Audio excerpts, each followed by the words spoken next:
অৰ্গিৰাছং নমস্কাৰ সকলোকে স্বাগতম জনাইছো আজি এটা ভিডিঅ' লৈ আমাৰ নিশ্চয় ভাল খবৰ আহিছে আপোনালোকে জানে যে আমাৰ এই শৈক্ষিক বৰ্ষৰ পৰা আমাৰ ৰাভা স্কুল 105খন ৰাভা মাধ্যম আৰম্ভ হৈছে বা হ'বলৈ গৈ আছে গতিকে এই ভিডিঅ'টোত আপোনালোকক এটা আমাৰ ৰাভা ভাষাৰ সংখ্যা 1ৰ পৰা 100 লৈকে এই ভিডিঅ'টোৰ জৰিয়তে আপোনালোকৰ মাজত শ্বেয়াৰ কৰিব বিচাৰিছো যেহেতু আমি অকল বিদ্যালয়ত আমাৰ ছাত্ৰ ছাত্ৰী বা শিক্ষাৰ্থীসকলে জানিলে নহব আমি জাতি হিচাপে আমাৰ প্ৰাথমিক জ্ঞানটো আমাৰ থাকিব লাগিব তাৰ কাৰণে যিসকলে নাজানে তেওঁলোকৰ কাৰণে এই ভিডিঅ'টো প্ৰস্তুত কৰিছো প্ৰথমে আমি জানিব লাগিব সংখ্যা ক হয় জায়াংকা আৰু প্ৰথম হল আমি জানিব লাগিব সৈন্যটো আমি কি বুলি কোৱা হয় সৈন্য ক হয় শ্লং বা চললং তাৰপিছত হ'ব যেটো আমাৰ 1 2 3 4 5 6 7 8 9 10 এই 10টা সংখ্যা আমি ভালকে জানিলে আমি বাকিখিনি সোনকালে আমি বুজিব পাৰিম ইমান এটা টান নহয় বাকি সেই 10টা সংখ্যা মনত ৰাখিলে বাকিখিনি সহজ হৈ পৰিব তেনেকৈ ৰাভা ভাষাত কোৱা হয় 1 2 যেটো 1 2 3 4 5 6 7 8 9 10 এটো কোৱা হয় সানিং থাম ব্ৰি বুং ক্ৰপ সিনগিন সুকু হাসি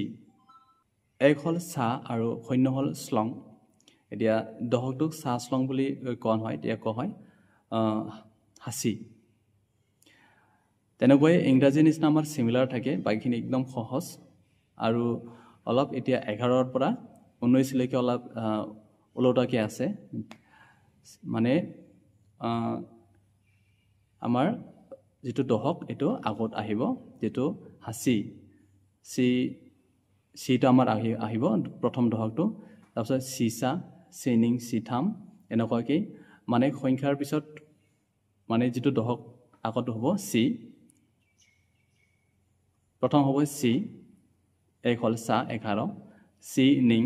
সি থাম সি ব্ৰি সি বুং সি ক্ৰপ সি সিন সি গিন সি সুকু এনেকৈ 19 লৈকে হ'ব তাৰপিছত হ'ব 20 দুই কৈছে নিং আৰু যেটো 20 দুই দহক নিং সি সিটো আমাৰ দহক মানে প্ৰতিটো দহত আমাৰ সি ব্যৱহাৰ কৰা হয় ধৰিলক প্ৰথম দহ হাসি 20 কোৱা হৈছে নিংসি 30 কোৱা হৈছে তিনি মানে থামসি তাৰপিছত হৈছে ব্ৰিসি বংসি তেনেকৈ 6 বা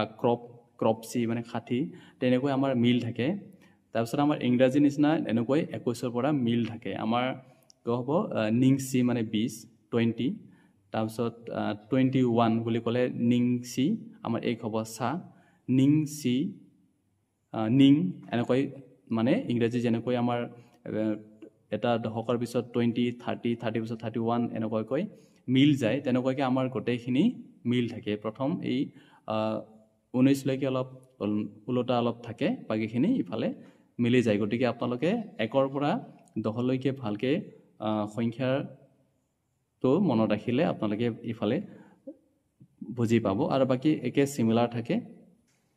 মাজৰখিনি নকলে হ'ব আপোনালোকে একে আছে আপোনালোকে মিলাই শিকি ল'ব পাৰিব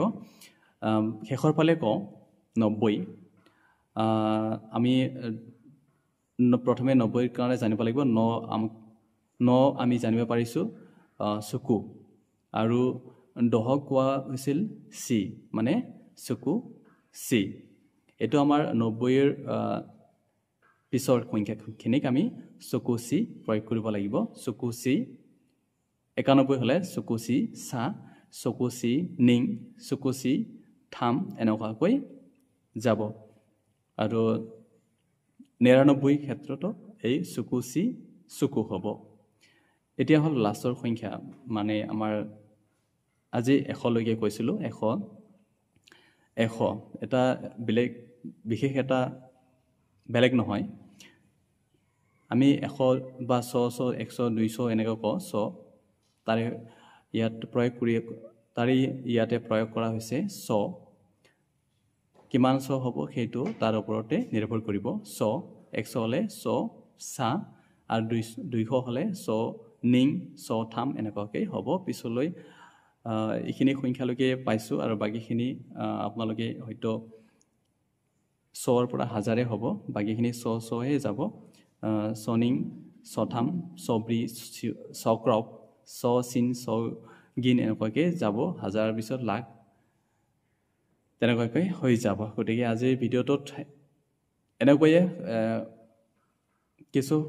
ধাৰণা আপোনালোকৰ মাজত দিবলৈ চেষ্টা কৰিছোঁ যাতে প্ৰচলনটো হওক সকলোৱে জনাটো খুবেই দৰকাৰ আমি জানিও আৰু প্ৰয়োগ নকৰিলেও ভুল হ'ব আমি এইটো আমাৰ ব্যৱহাৰ আমাৰ ভাষা উত্তৰণৰ ক্ষেত্ৰত যথেষ্ট ভূমিকা আছে এইখিনি ভিডিঅ' আজিলৈ সামৰণি মাৰিছোঁ পিছলৈ লগ পাম নেমৰাচং